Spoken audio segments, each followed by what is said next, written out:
Hi, I'm Ashley Cooley, a birth, baby, and sleep specialist and mom of 3. There's so much information out there, right? This show is dedicated to helping you clear out the noise so you can figure out what will work best for your baby and your family.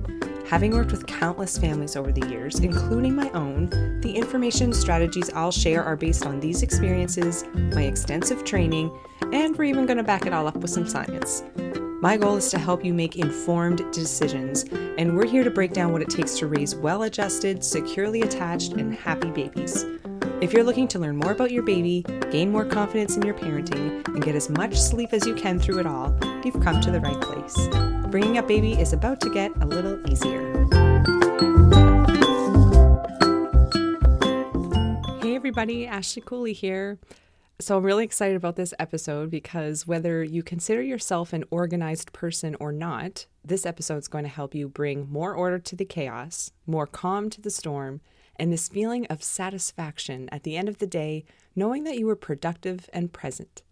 Today we're talking with Brianne MacKenzie. She's a teacher, a mom of 4, and a boss when it comes to getting shit done. She's the GetShitDone Mom, as you will find her on Instagram, and she's going to share some of her top tips for managing our nagging to-do lists, especially when we have little ones in tow. So, if you're ready to learn some really amazing and practical ways to not feel so overwhelmed with all there is to do, listen up. Let's get into it. Hi, Brianne. So nice to see you. Thanks for joining us today. No problem. So nice to see you too. Thanks for having me on. Yeah. So I would love for you to tell us a little bit about yourself, how you've come to be the queen of getting shit done. Well, thank you for that title. I don't know about that, but I do definitely have a passion for figuring out how to kind of move forward in life during any season of life, because I should start by saying I'm a mom of 4. From ages 8 down to 1. So it's a busy house here. My husband and I are both teachers, and I have a master's in education teaching students with diverse and special needs. So that's kind of my passion outside of this passion. And as long as I can remember, I always knew I wanted to be a mom. And this kind of whole thing started because I got to this point, I think it was around baby number 2 or 3, where maybe it's typical of teachers, I don't know, but I'm a very type A personality type of person. And I was at the breaking point in that I could not keep up with the things that society or the expectations I put on myself at that point with kids. So basically, I've realized over years of talking to moms that we all kind of reach this point of realization that we can't keep it up the way we've been doing it. But we're almost scared to let things go because we don't understand how to readjust and be flexible with that sort of thing, especially if you identify like me as I now say recovering type A, because I have some insight into that. But I was at this breaking point. I needed to figure out a way to get shit done in my day. And I was so sick of going to bed at night and feeling like a failure, like I couldn't get any of that stuff done. But I also felt like I was, trying to multitask so much that I was taking time away from my kids and things like that. And I just knew forever I wanted to be a mom, and that's not how I envisioned motherhood. It's not how I wanted to show up. So I figured, you know what, I got to figure this shit out. And that's where kind of the get shit done framework kind of came into place. Awesome. So what is that framework exactly? Like how do you start? Because just where you said scared to let things go, that really rings true for me, I think, and probably a lot of other people, because I've heard you on social media and on your podcast talking about top 3 priorities and just trying to minimize the stuff that we're trying to do in a day. But yet where does that stuff go? Because it still has to get done, so we're scared to take things off our plate. So how do you do that? Yeah. Okay. So the Get Shit Done framework is kind of, it has kind of a couple of different parts, and I'll try to touch on them today. But the first thing is really just narrowing our focus down to the top 3. And that can, again, be scary, but we'll dive into that. And then the second part is implementing systems and routines in your life to help you to move forward during those crazy seasons, those survival moments, postpartum, bringing a new baby into the house, toddler years, whatever, transition back to work, whatever that transition or shift or season of life is for you. Pandemic, I don't know, as well. That's a big season. It's a big season. Long season. Anyway, so having these systems and routines in place over time can allow you to kind of move forward, maybe at a slower pace, but continue to keep things going. So there's those two kind of pillars, but I'll first dive into the top three. So how I want you to think about, like, when you come down in the morning and you look at your house and you see your kids and everybody needs something of you, and the laundry needs to get done and the dishes are in the sink and you're trying to get breakfast and you're automatically triggered, you're overwhelmed, you have zero patience from the second you wake up in the morning and you start thinking like, okay, how in the heck can I get this done? But also you end up like taking it out on the people around you sometimes, right? You're already triggered from the second you wake up. That's overwhelm. And we have this overwhelm procrastination cycle that we can kind of get into sometimes, where this is what I've kind of noticed anyway. Come downstairs, having my cup of tea, I get a little burst of productivity energy. I'm like, okay, I'm ready. I'm going to get stuff done. So I dumped all of my stuff on a to-do list and I look at it and I have this little bit of energy for a minute. And then I start tackling some. And then all of a sudden, baby needs to be changed. Somebody won't go down for their nap. I get a call from school. I have to pick up another kid. Then one is running a fever and they're teething and like all of the stuff that comes up, right? And then all of a sudden you're back into that failure feeling of like, I can't get anything done. What's wrong with me? This is so hard. And those are all things that there was no control over that. Like that's life happening. That's going to happen to everybody. Yeah. Always. And like, then you think about, okay, well, if that's always going to happen, how do I control the things that I can control? And so I would say, first of all, focusing on top three priorities is where I would start. Ditching the to-do list, which is hard for a lot of us, but really just reframing it in that you can do that brain dump in the morning if you feel like it kind of eases the overwhelm a bit. But then just take a minute, take a step back and look at maybe those top three that you want to get done.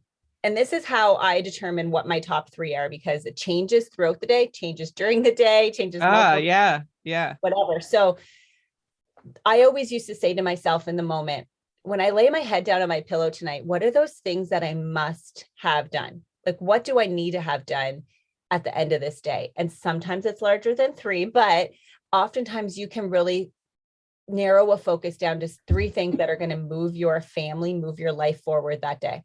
So this week we've been in homeschooling. I've been home teaching as well as home learning with my kids and managing the other two. Like, keeping people alive was my only goal this week. So my top three this week was like meals and snacks that needed to be ready to go for my kids. I needed to switch my focus to just being connected with them, and then movement. And I'll just kind of talk about that too, like movement in my day. Those are my top three. Now you might say, okay, but what about the laundry? What about the dishes and all that stuff? When you kind of learn to be okay with getting your top three done, there are ways, systems, and routines you can put in place to help with some of those other things. And we'll get to that in a minute. But when you're determining your top three, again, you want to lay your head down your pillow. What is it that you're going to want to tackle that day? Those would kind of be the things you start with. I love that. By the way, sorry to interrupt, because I was thinking of it as, okay, what needs to happen right now? Like, what do I have to do right now? And then, so it's the moment to moment living that's where you get in trouble. So if you think about it, like, no, I'm going to now think about the end of my day, what's going to make me feel good and that productive and whatever. And maybe those other things kind of trickle in, like you said, with those systems. Yeah, exactly. And the really interesting thing, and I say this to moms all the time, when you factor in these things I'm going to talk about in a minute, often, I would say 90% of the time, you end up getting a lot more than three of those things done in your day. But it's just at first, especially when we're implementing something new, we need to be realistic, and three is doable for anybody, right? For the most part. So the first thing you do, determine your top three, what's realistic for that day. Be realistic with your expectations. You're coming home with a new baby, you have a toddler at home, and what is the expectation of that day? You know, your toddler is going to want your attention. So your attention is going to be feeding your baby, your new baby, giving your toddler that attention that they are going to be craving no matter what happens. So give it to them. And then maybe you're focusing on healthy meals for everybody. Like, those might be your priorities for the day. Understanding what season of life you're in, being realistic about that, and adjusting those top three according to that season of life would be the next thing I would say. Gosh, such an important thing, because when we do have little ones at home, sometimes it gives that false sense of like, oh, I've got time. I'm home, so I can just do this while I'm doing that and do this while I'm doing that. But that's that's where we get into trouble, right? Well, and then you go on with that, and then you quickly realize that that is not the case. Yeah, it might work for a little while and in the short term, but over time, especially with those little ones, it's gonna bite you. Yeah. I've done that over again and realize, yeah, it's definitely not it. So the next thing I would say is like considering your energy peak time. So I'm going to quickly skim over this, but just in abbreviated version, we all have these times of days naturally that we have a little more energy. So for me, for example, after I come down and I have a nice cup of tea and with the kids or whatever, I kind of feel like, okay, I need to quickly like get a few things done around here. I've also noticed that my energy peak time would be like around 4 o'clock, 4 to 6. I kind of have a little bit of more energy. And when you take a day and kind of observe when you have that natural rush of like, you're going to want to get something done, that's typically a trigger of like, that's your energy peak time. So when you're taking those top 3, considering what time of day you want to tackle those top 3 it might be beneficial to target it around your energy peak time. And I'll explain why. Because when we have that natural rush of energy, we might get, dishes put away from the dishwasher in, 10 minutes. Whereas a low energy peak time for me is afternoon nap time, I would say, or like afternoon. And if I was to leave the dishes for that time, it might take me 45 minutes because I'll stop and I'll scroll and then I'll see something else and I'll sit down and I'll answer a text and so our bodies are naturally telling us, okay, we just need a little bit of time to recharge. So it's sometimes you can't avoid it, but if you can be kind of mindful and think about, all right, I'm going to do that important top 3 thing during this little bit of energy that I sometimes have in the morning. That can kind of help too. Thanks. So energy peak time, I usually consider when I'm thinking about some of those top 3. I like that you're identifying that as something to identify, because again, I think where some minds might go or where mine would go is like, oh, okay, so I have downtime now because the kids are napping, or I have downtime now because your energy peak time or the time to do things isn't necessarily at nap time for everybody. I'm going to address that in a second, but I'll kind of jump down because this is what used to happen to me. Put the kids down and like, it's a miracle if I had 2 kids down at the same time. So like, if I did, I was like, holy cow, it's a party. I got to use this time. Yeah. And I would sit down. I'm like, okay, I'm going to sit down for a minute and have a bite to eat. And then, all of a sudden my body would catch up to me and be like, okay, now you need to relax because you just spent all morning like with your kids, right? And you're busy and tired. And my instinct would be to, no, I got to mop the floors while they're not here, or I got to fold the laundry, whatever. And I would go do that. And I would be in the middle of it. And I would feel again triggered when they would wake up and be like, oh, I can't even get anything done. I don't have any time for myself. I can't relax again. So I started not liking that feeling and realizing, well, why am I pushing against that? Why don't I just take that time during nap time for myself? Because then I'm going to have the energy to do the other things later on. So embracing those natural cues of what your body and your mind and your brain is telling you, and rest during nap time. I'm not saying we have to nap. I'm not saying it might be just like taking time to scroll because we all want to do that, or like read a book or have a cup of hot tea. That's like amazing. And I also I'll jump to the next one actually. So the last thing I would say for getting those top 3 priorities done in your day would be to create the energy you need if you don't have it. And that would be around moving your body. And this was a huge realization for me because prior to having this kind of realization, I always thought that I needed to work out to lose the baby weight, or work out to fit in those jeans that I have, or whatever it was. And that was like a mindset I had to break. It took me 10 years to break that. And that's a whole other podcast, a whole other cultural, societal thing, right? That we kind of have sometimes in ourselves. And I realized it was unhealthy, and it wasn't the mindset I was using. And I was using working out as a way to punish myself for what I ate, or what I didn't fit into, or whatever. And that, or another thing on the to-do list. That's a thing that you feel like you have to do, but it's right. So the working out, I attached it with a feeling of dread. And I would push it off. I was a mind ninja. I talked myself in and out of it all day. And then finally I would do it at night, and I would just be like so cranky about it. that was in the mindset to have about around working out. Someone said to me one time, why are you waiting to work out when your kids are asleep?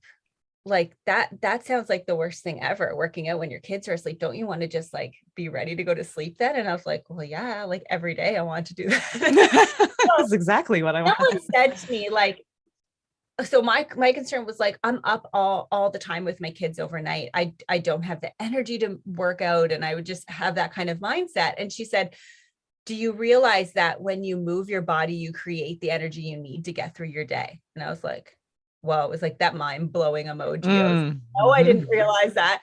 And I said, but what about being up all night? And she was like, well, working out doesn't have to be the traditional way you think about it. And if we get our heart rate up, it naturally gives us a little energy boost. So when I apply that to this kind of top 3 priorities, getting shit done thing, I say, for me, 20 minutes of workout is my jam. And I'm like, I'm going to do a 20-minute workout with my kids, include my kids, have them there, whatever it is, 20 minutes to get my heart rate up so that I have the energy to tackle the top 3, but to be present with them, to create the patience I want to have around my kids.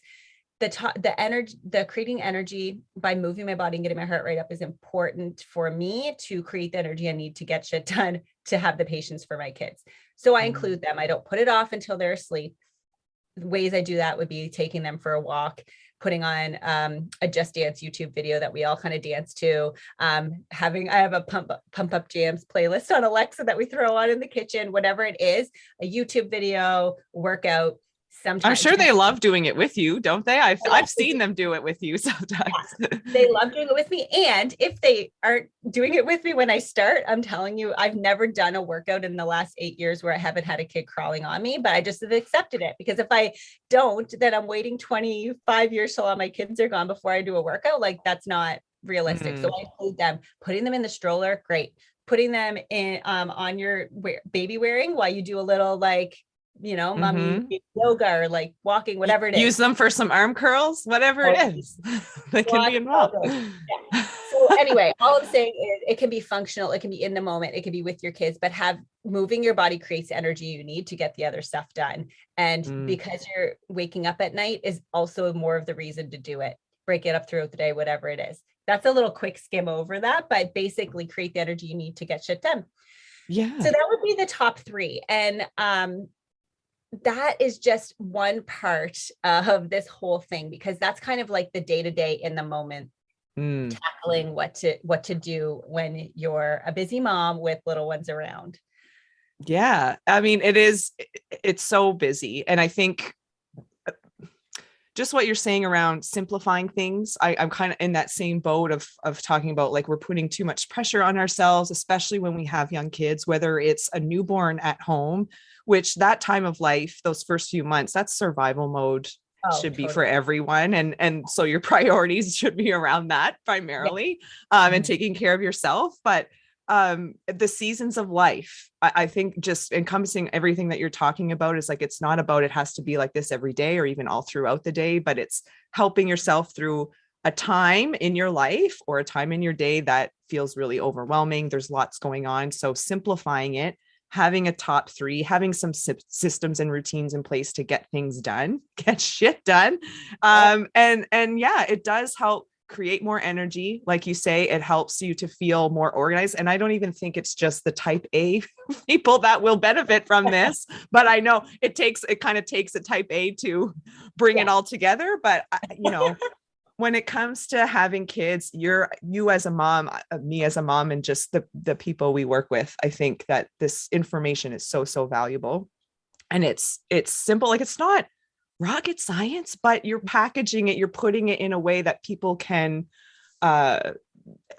it's not going to be too overwhelming for them to even figure out how to organize. Yeah, exactly. So I guess that the next thing would be, like, once you kind of step out of that survival mode, before you get into the next one, oftentimes when we have the top 3 priority kind of framework in place or understand it, I call it like the get shit done checklist, like the get shit done framework. When you have that in place, then that's the time to kind of implement some home systems and routines in your life. You're like very good at different routines that you teach with your whole thing. And one of the big ones for us, and you know this, is bedtime routines. That was huge for me. I needed that. And I came to you for that. But there's all kinds of little things in our lives too that are like systematic and routines. And I'm going to talk about how, like, quickly kind of go over how you would kind of implement those during a season of life that maybe That'd is be like awesome. not busy. Yeah. Okay. The first thing you're going to want to do is decide what to do your home system around. So I'm just going to use laundry for the example, because that's one where I kind of developed this framework as I was going about switching up our laundry system after I had 4 kids and realized, like, there is no one in the world who can keep up with the laundry after you have this many kids. So the first thing I want you to decide on what you want to do your home system around. The second thing would be, think about what you're doing now and what is working and what's not working. So in my example, the thing that was not working was folding and putting away laundry. Like, it just was never getting done before the next load had to be done. And I was drowning in it constantly, to the point that I had a bedroom and a bed where we just dumped it all. And we were like picking through things every day. And it was like chaos. And I was overwhelmed. I just shut the door of that room and I was like, I'm never going in there. And then I'm laughing because we did the same thing. The kids in the morning, Mom, I can't find underwear. Like, go to the pile. Go to the spare room on the bed. Yeah. And so that was kind of where I was at. And I'm like, this isn't working for us. We got to change something. So, but what was working is we could be putting a laundry on each day and we could dry it each day. So those were the things in that system that were working. The other parts were not so much. So that's when I started to think about maybe letting some things go that were maybe taught to us by society that we had to do, AKA folding laundry. So if you follow me, maybe you know, but I don't fold laundry. We don't fold laundry at our house, because that was something that was hanging us up. It would take us hours after the kids went to bed and we'd be putting it away. And then I would go in their room and it would literally be like, they don't leave it folded. They don't leave it folded. Like, what am I wasting this time for? So what we kind of narrowed down was, we have a basket for each kids. We just threw their clothes in their basket. That's how we sorted.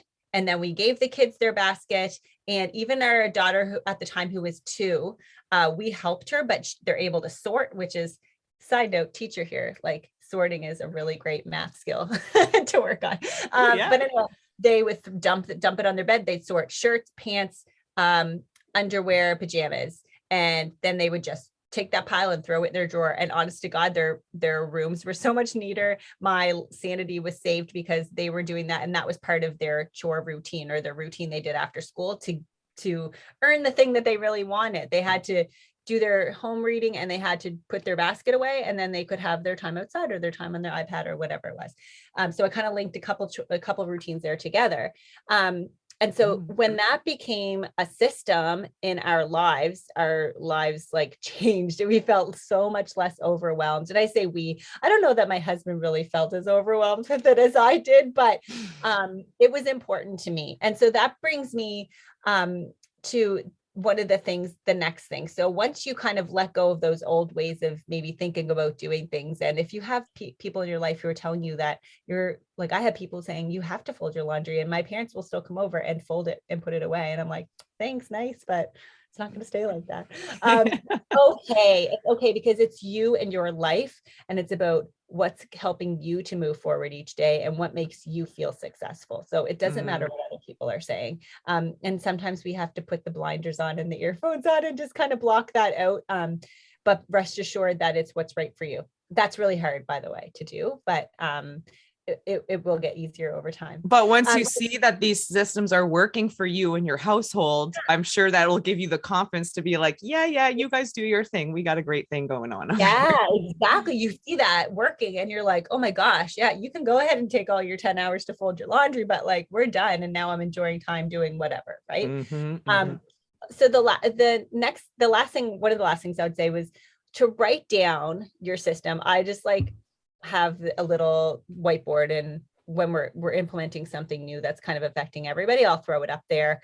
But the bigger thing is communicating with those in your house. And I'll tell a quick little story about how communicating does not, if you don't do it, it kind of affects it. So I had a new little system, I would say, for my fridge. I kind of took everything out and I organized it in a way that made so much sense. And certain things go here, certain things go there. And I was like so proud of it. And I showed everybody and I was like, look at this, look how nice this looks. And then within like 3 days, it was back to the way it was.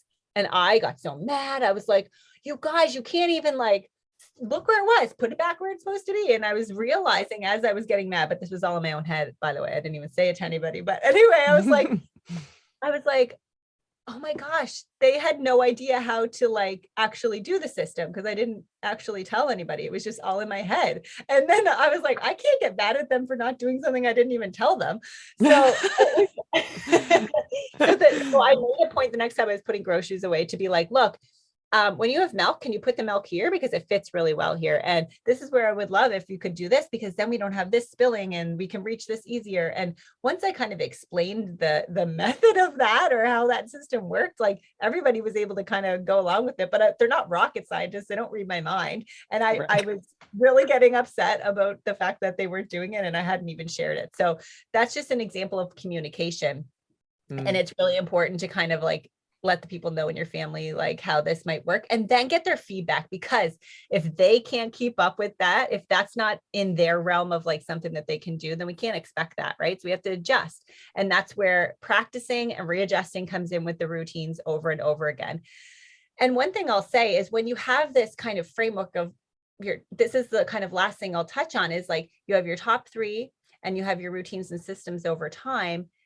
You can learn to be flexible with things. So in your day, if your kitchen is a mess, you don't, in the past, what I would do was I'd stop and clean it every few hours and then it would be back to the way it was. And then I'd be so mad that I spent the time doing that and it wasn't clean. But now I have a system in my house that while I'm doing bedtime with the kids, my husband's tidying the kitchen. So it means that I can let that go for now because I know that it's going to get done. He's going to do it later. Yeah, exactly.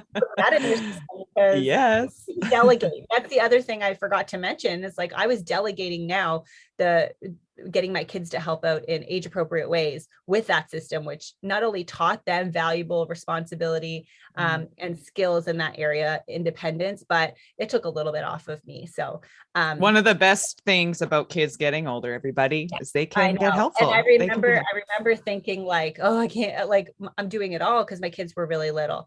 And yeah, there is going to be that kind of phase, but there are definitely things that they can do. You know, she's 3 now, but at the time my 2-year-old was taking the forks and the spoons and putting them away from the dishwasher, and it was keeping her busy so that I could get the other stuff done. Like there's little things in your day that they can help out with so that they feel value, because if they have purpose, honestly, they will rise to that occasion. They might give you a little pushback at the beginning, but they really will. So, oh my gosh, how proud are they when they like go take something to the garbage on their own? I was like, look at me. I know. Yeah, I love that. Helping with supper and things like that. Like they love it, especially if you're like, oh, Ada, like I would love it if you could help. Can you show mommy how big you are to do blah, blah, blah. They really love that sort of thing, having that responsibility. It's their job to kind of give it to them. So I guess in closing, I'll kind of say like, we can learn to be flexible with the expectations that we've put on ourselves when we have systems, routines in place, like our top 3 and some different routines within the house. It's not all going to come together at one time. It really isn't. And it's going to take time. It's not going to be overnight, but having some knowledge and a little bit of a step-by-step or a framework of how to do these things when you are ready can be super helpful. And I'll say like the days are long, but the seasons of life that are crazy are relatively short. And if you're in the middle of one right now, just know that it will get better. So if you are in the stage of picking through all the laundry on the bed and you're pregnant and you're sick and you have toddler around and maybe an older kid and you're just surviving, like that is okay. And your top 3 can be, I'm going to wake up, I'm going to feed my kids, and we're going to live through the day. And that's okay. But knowing that you have a way to,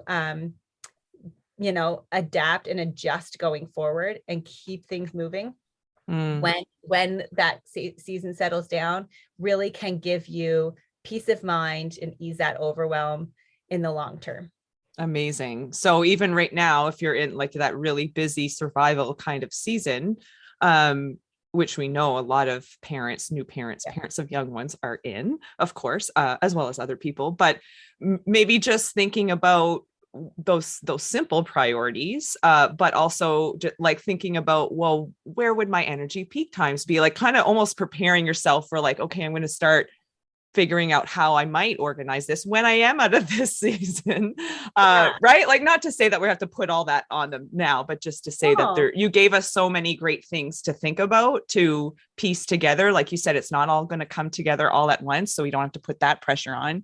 But there's little things here, little tidbits that even if you are in that busy season, I think these could be so helpful. yeah. And I actually developed this Get Shit Done framework during that kind of busy season because I was like hanging on by a thread. But what I ended up doing was creating two checklists, the Get Shit Done checklist and the Get Shit Done Home Systems checklist. And I'll make them available to you if you want to share them maybe in your show notes or something with your Absolutely. Yep. they're just things you can print off, and it almost gives you what I'm talking about step by step so that you can kind of walk through it, because it's nice to hear all these things on a podcast. And I guess this is the teacher in me. Like, it's nice to hear all this stuff. And now I'm past some of those crazier seasons of life. And yeah, I've got this figured out, but I don't really have my shit figured out. But you know what I mean? I have a way of like figuring it out if I need to.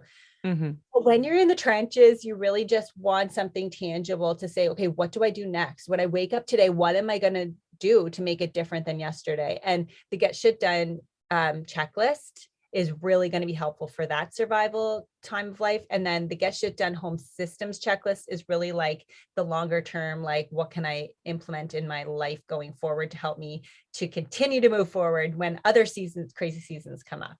So I'll make it available for your listeners if they want to download that, because that can be helpful too, to see it on paper. Absolutely. We'll definitely be linking that in the show notes. Brianne, can you tell us where people might be able to find you? Yeah, so I tend to hang out over on Instagram at the Get Shit Done Mom. That's my handle. And I'm also on Facebook as well as Brianne MacKenzie. But I really love talking to everybody, just like I am here on this podcast. So I have my own podcast called the Get Shit Done Podcast, and you can find that pretty much everywhere. Yeah, and I tend to hang out on stories a lot too. Yeah, I know. I love that, but it's like your daily dose of motivation you're giving out, and those reminders. I watch them and think like, oh my gosh, yeah, no, I should be doing this too. I can get out and do this. Or it's me trying to figure out how to get shit done, and I'm just like putting it out there and being like, okay, this is what I'm doing. Hopefully, yes, because sometimes it's hard, even for the people who know how to get shit done. So we can all be in there. And if there's one thing I know, and I think you know this too, Brianne, but as parents of younger kids, sometimes a lot of us just need somebody to say, here's your framework. Here's your system, like this, I can help you with this, and we can put it all together. I know a lot of times as a sleep consultant, I'll have people reach out to me like, I've read about this and I kind of know a little bit, but to be honest, I'm too tired to create the plan. I don't know. I just want somebody to just give it to me and figure that out. That's what I came to. I'm like, I read all these books. I've done this a bunch of times. I know what to do. I'm so deep in the hole right now, in the sleep deprivation, in the trenches of this, that I can't think myself step by step out of this. So I need this piece of paper in front of me to say, do this next, do this next. And that's how I felt when I came to you. It's how I felt when I created this framework for myself at first. And that's why I share it with other moms, because I just know what it's like to be in there. Yes.